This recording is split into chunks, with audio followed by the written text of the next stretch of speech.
Assalamualaikum warahmatullahi wabarakatuh.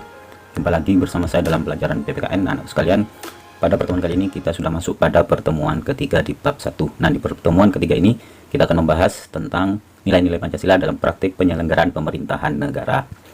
Nah, anak sekalian, Pancasila ini ya memiliki sistem nilai ya. Dalam sila-sila Pancasila ini mengandung nilai-nilai. Nah, apa itu sistem nilai ya? Sistem nilai ini adalah konsep atau gagasan yang menyeluruh mengenai sesuatu yang hidup dalam pikiran seseorang atau sebagian besar anggota masyarakat tentang apa yang dipandang baik, berharga, penting dalam hidup. Nah, Pancasila ya, nilai-nilainya ini dianggap sebagai suatu gagasan yang baik ya, berharga, penting dalam kehidupan bangsa Indonesia. Nah, nilai-nilai di dalam Pancasila itu ya, diantaranya adalah yang pertama itu nilai ketuhanan di sila pertama ya, nilai kemanusiaan di sila kedua ya, ketiga itu nilai persatuan, sila keempat itu nilai kerakyatan, dan yang kelima itu adalah nilai keadilan. Nah, nilai-nilai ini ya adalah nilai-nilai yang universal dan dianggap baik oleh bangsa Indonesia. Nah, kelima nilai ini tersebut itu ya merupakan satu kesatuan, namanya sistem ya, terjadi dari beberapa ya yang menjadi satu, utuh, tidak terpisahkan, mengacu kepada tujuan yang satu.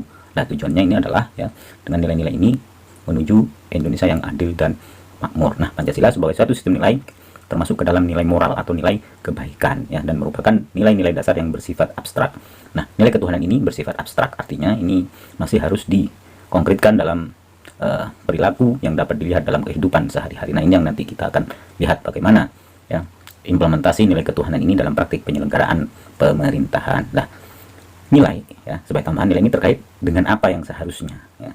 Yang dianggap baik itu seharusnya yang baik seperti apa, bukan yang terjadi ya, bukan yang sudah kita lihat atau dilakukan, tapi yang semestinya itu.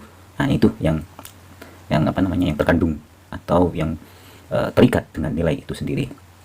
Nah, Pancasila yang termuat dalam pembukaan Undang-Undang Dasar 1945 ini merupakan landasan bangsa Indonesia. Ini mengandung 3 tata nilai. Nah, apa saja ya tata nilai yang ada di dalam Pancasila ya?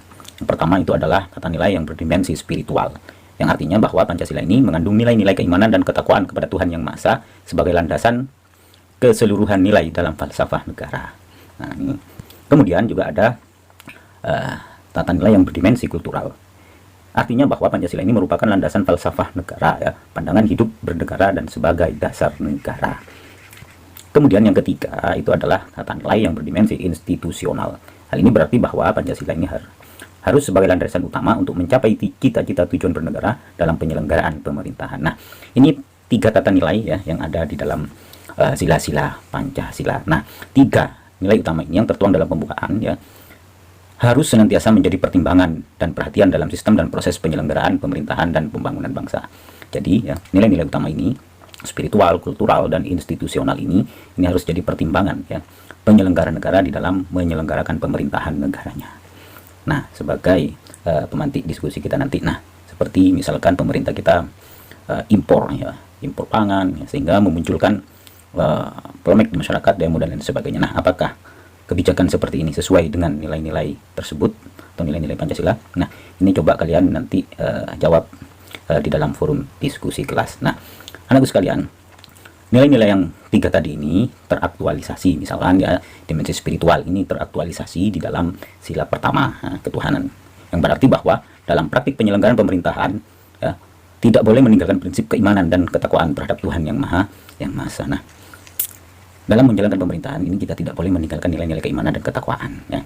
Hal ini kita dapat lihat bagaimana setiap penyelenggara negara ya, pejabat-pejabat ini ketika melakukan pelantikan ya, ini disumpah dengan kitab suci agamanya masing-masing. Hal ini mengindikasikan bahwa ya pertanggungjawabannya sebagai penyelenggara negara ini tidak hanya kepada bangsa dan rakyatnya, tapi juga kepada Tuhan Yang Maha Esa. Lah, ini apa namanya, dimensi-dimensi spiritual di dalam penyelenggaraan negara. Kemudian dimensi kultural dan dimensi institusional ini teraktualisasi ya di dalam sila-sila lainnya, yaitu sila kedua, ketiga, keempat, dan kelima. Hal ini berarti bahwa dalam praktik penyelenggaraan pemerintahan harus ada pengakuan terhadap sisi kemanusiaan dan keadilan ya, yang non-diskriminatif, demokrasi berdasarkan musyawarah dan transparan dalam membuat keputusan, dan terciptanya kesejahteraan sosial bagi semua tanpa pengecualian pada golongan tertentu. Nah, dalam praktik penyelenggaraan pemerintahan ini ya harus bisa ya memperlakukan ya manusia ya, harus bersikap adil pemerintah ya, non diskriminatif ya, demokrasi di mana harus mengutamakan rakyat ya, berdasarkan ya hasil-hasil musyawarah ya, dan juga bisa menciptakan kesejahteraan bagi semua masyarakatnya tanpa terkecuali ya. Nah, ini aktualisasi tata nilai yang tadi ada 3 ya.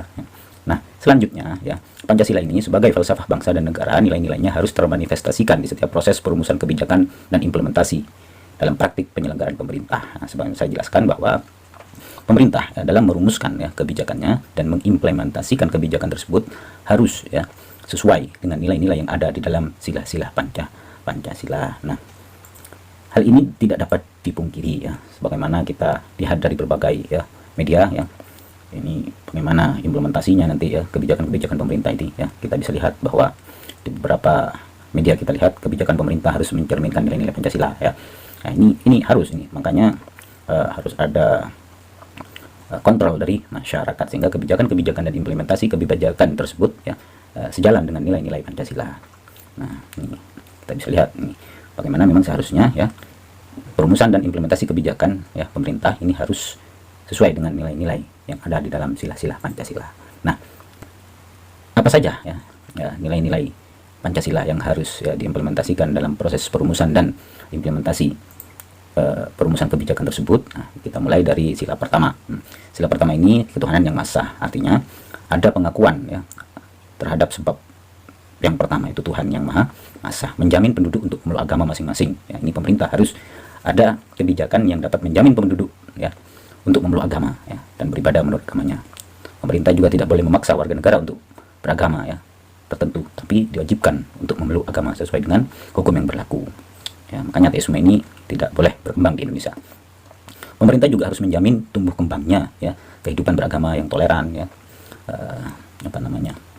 rukun dalam kehidupan sehari-hari. Negara juga harus memfasilitasi ya tumbuh kembangnya agama dan iman warga negaranya sehingga menjadi dan juga bisa menjadi mediator ketika terjadi konflik agama. Nah, ini kita lihat ya, misalkan adanya Departemen Agama yang bisa mengakomodir semua agama yang ada di Indonesia ya. Nah, dalam Departemen Agama juga ada yang namanya BIMAS, Bina Masyarakat ya, yang diisi oleh tokoh-tokoh agama di setiap agama yang diakui di Indonesia ya. Di setiap konflik keagamaan antar umat beragama kita juga harus melihat ya bagaimana hadirnya pemerintah di dalam menyelesaikan konflik itu. Nah, juga ada hari libur keagamaan ini untuk menghormati ya hari-hari perayaan agama-agama. Adanya pendidikan agama di sekolah ini merupakan contoh-contoh kebijakan ya pemerintah yang sesuai ya terutama dengan sila pertama ini ya. Kemudian sila kedua yaitu sila kemanusiaan yang adil dan beradab. Apa nilai-nilai yang ada di sini yang terkait dengan penyelenggaraan pemerintahan? Nah, menempatkan manusia sesuai dengan harkat dan hakikatnya sebagai makhluk Tuhan ya. Menjunjung tinggi kemerdekaan ya sebagai hak segala bangsa. Hal ini juga bersifat universal ya. Mewujudkan keadilan dan peradaban yang tidak lemah. Nah, ini berarti bahwa yang dituju masyarakat Indonesia adalah keadilan dan peradaban yang tidak pasif. Yaitu perlu pelurusan dan penegakan hukum yang kuat jika terjadi penyimpangan-penyimpangan karena keadilan harus direalisasikan dalam kehidupan masyarakat. Nah, di sini pemerintah ini harus menjunjung hak asasi manusia. Pelanggaran-pelanggaran yang terjadi ini harus ditindak ya. Hak asasi manusia ini harus ditegakkan. Ada banyak hak asasi manusia ya yang harus atau penting untuk dilindungi, dihargai ya oleh semua orang termasuk oleh negara dan pemerintahan. Nah, kan juga pemerintah ini harus bisa menjamin ya kebijakan hukum yang adil ya, bukan yang tidak adil itu ya, yang adil untuk semua ya. Untuk semua. Nah, ini tidak boleh hukum yang ada di negara kita ini berat sebelah ya. Nah, ini contohnya ini. Kemudian yang ketiga ini adalah sila persatuan Indonesia. Nah, dalam sila ini ya mengandung nilai nasionalisme ya, cinta tanah air, cinta bangsa ya. Menggalang persatuan dan kesatuan, menghilangkan penonjolan kekuatan, kekuasaan, keturunan dan perbedaan warna kulit. Nah, pemerintah ini harus bisa ya menciptakan suatu kebijakan yang bisa menjaga persatuan dan kesatuan ya tanpa menonjolkan perbedaan. Apalagi Indonesia ini yang beraneka ragam saranya ya, menumbuhkan rasa senasib dan sepenanggungan. Lah, contoh dari implementasi kebijakan pemerintah ini adalah misalkan ya adanya upacara bendera, kebijakan upacara bendera ya untuk memupuk rasa nasionalisme, cinta bangsa dan tanah air.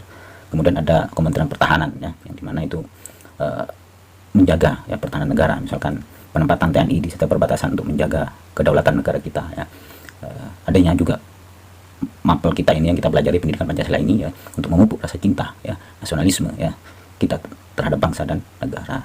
Nah, ada Menko Polhukam ini yang memang tugasnya menjaga keutuhan bangsa. Ini hal-hal yang dilakukan oleh pemerintah dengan adanya kementerian ini ya. Nah, ini contoh kebijakan dan penerapannya nanti ya.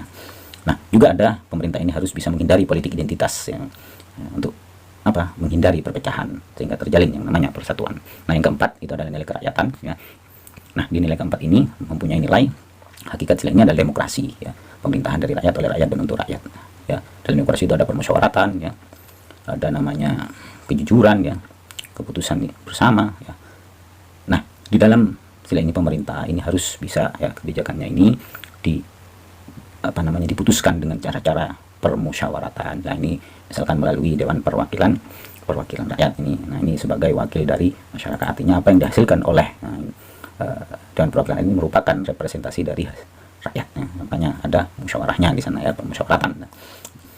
Kemudian contoh-contoh lainnya itu misalkan pemilu. Nah, ini pemilu merupakan contoh daripada implementasi kebijakan penyelenggaraan negara yang sesuai dengan nilai-nilai Pancasila ya, menyampaikan pendapat ya di muka umum ya, partisipasi masyarakat ya. Ini makanya ada yang namanya serap aspirasi nanti kan, dimana itu untuk mengetahui ya keinginan-keinginan masyarakat, sehingga ini menjadi input dalam proses membuat kebijakan-kebijakan pemerintah, yang hal itu nanti diimplementasikan kembali lagi kepada masyarakat lah. Ini contoh dari praktik penyelenggaraan pemerintahan yang sesuai dengan sila keempat. Kemudian yang terakhir itu adalah sila kelima, sila keadilan. Nah, apa nilai-nilai yang terkait di dalamnya? Misalkan kemakmuran bagi seluruh rakyat ya. Kekayaan alam yang ada di Indonesia ini harus dipergunakan, makanya harus ada kebijakan untuk mengelola ya kekayaan sumber daya alam kita ya, oleh pemerintah sendiri, oleh negara sendiri untuk masyarakatnya ya, melindungi masyarakat yang lemah. Nah, contohnya apa? Nah, untuk sila kelima ini ya, contohnya misalkan ada pemberian bantuan ya. Nah, akhirnya ini kita banyak bantuan sosial di tengah pandemi COVID ini ya. Pengelolaan sumber daya untuk kemakmuran. Nah, ini ada banyak hal yang kita lihat beberapa akhir-akhir ini, misalkan bagaimana penguasaan aset ya, yang dulunya kecil dimiliki negara sekarang mulai besar, Freeport dan lain sebagainya. Kemudian untuk ya menciptakan kemakmuran juga ada contoh lain, kebijakan pemerintah adalah Kementerian Tenaga Kerja yang bisa menyediakan lapangan pekerjaan kepada masyarakat sehingga masyarakat bisa mencapai kemakmuran. Ada balai latihan kerja yang bisa membekali masyarakat untuk bekerja sehingga bisa mencapai kemakmurannya lah. Ini ya, sehingga apa yang dilakukan pemerintah ini sesuai dengan nilai-nilai Pancasila, terutama sila kelima ini. Nah, sekalian, itu ada gambar waspada BLT salah sasaran. Nah, kita tahu bahwa ya bantuan sosial, bantuan langsung tunai, terutama terkait dengan COVID ini ya bermasalah kemarin ya, di korupsi dan lain sebagainya. Nah, ini pada implementasinya ini tidak sesuai, kebijakannya ya sesuai ya, namun pada implementasinya ini diselewengkan. Nah, sekalian, itu materi kita pada pertemuan kali ini. Kalau ada pertanyaan nanti sambung di diskusi WA kelas ya. Terima kasih, sampai jumpa pada video materi selanjutnya. Assalamualaikum warahmatullahi wabarakatuh.